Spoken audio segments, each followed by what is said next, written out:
Sa araw na ito ng Miyerkules, isang low pressure area ang inaasang papasok sa Philippine Area of Responsibility sa araw na ito at maaring mag-develop patungo sa isang tropical cyclone o bagyo sa loob ng 24 na oras. Ito ang pinakahuling weather bulletin na nilabas ng Pag-asa kaninang madaling araw. Hanggang kahapon ng alas 4, ang nasabing sama ng panahon ay may 1,500 kilometro ang layo silangan ng Eastern Visayas. Kapag ang nasabing sama ng panahon ay na-develop patungo sa isang tropical cyclone, bibigyan nito ng pangalang Quiapo. Ang bagyong si Quiapo ang maaaring maging pang-11 na bagyong pumasok ng Philippine Area of Responsibility at pang-4 sa buwang ito ng July.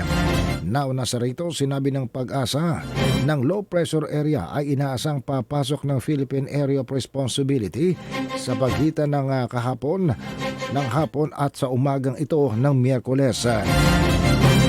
Hindi pa naman ramdam sa bansa ang epekto ng low pressure area na inaasang magdadala ng mga pag-ulan habang ito ay papalapit sa northern portion ng bansa sa araw ng Sabado.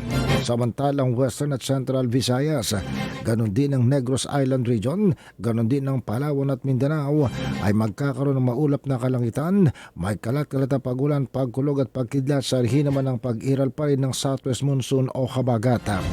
Ang Eastern Visayas ay makararanas ng kaulapan sa kalangitan, kalat-kalat na pag-ulan, pagkulog at pagkidlat sa naman ng buntot ng low pressure area. Ang Metro Manila at ang natitirang bahagi ng Luzon ay magkakaroon ng bahagyang kaulapan hanggang sa maulap na kalangitan. May isolated rain showers o thunderstorms na magiging sanhi naman ng localized thunderstorms. Samantala, ang habagat naman ay nagbuhos na ng mga pag-ulan sa watershed area ng Angat sa mga nakalipas na araw. Dahil dito bahagyang tumaas ang level ng tubig sa Angat Dam. Bagaman ang water elevation ay nananatiling mababa o below the critical level. Alas 6 ng umaga kahapon ang huling sinukat. Ang water level sa Angat Dam at ito ay nakitang 152.15 meters. Tumaas ito patungo ng 152.19 meters pagsapit ng alas 11 ng umaga. O makalipas ang 5 oras, ayon sa Bulacan Disaster Risk Reduction and Management Office. Pero ang water elevation na ito ay 7.81 meters pa rin na mas mababa sa critical level na 160 meters. Samantala kahapon naman nagbigay ng kasiguruhan ng Palasyo ng Malacanang na patuloy ang pamahalaan na gumagawa ng mga pamamaraan para masiguro ng mga water service providers ay makatutugon sa kanilang mga obligasyon. Isa ito sa maaring mga usapin na babanggitin ng Pangulo sa kanyang state o isa ito sa mga usaping binanggit ng Pangulo sa kanyang SONA, State of the Nation Address noong nakaraang taon.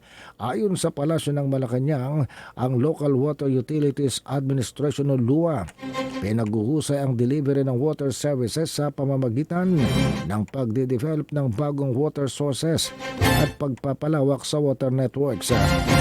Sinabi ni Palace Communications Officer Claire Castro ng LUA ay nagsasagawa din ng mga proyekto para mabawasan ang mga non-revenue water kasama ng leakages sa qualified water districts.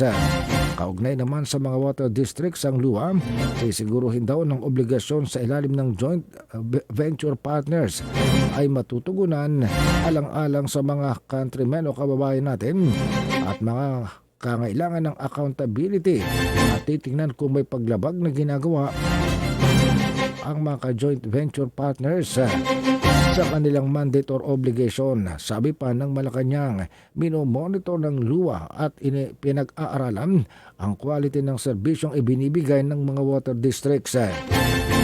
Matatandaan na sa ika-4 na SONA nung nakaraang taon ni Pangulong Marcos, isiniwalat ng Pangulo na ang tanggapan ng iba't ibang tanggapan ng pamahalaan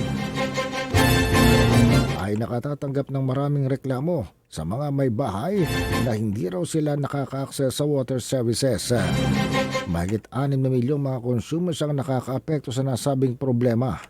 Nagbigay ng kasiguruhan ng Pangulo na magsasagawa ng hakbang ang LUA para matugunan ng mahinang serbisyo ng mga water service at ang kanilang joint venture partners.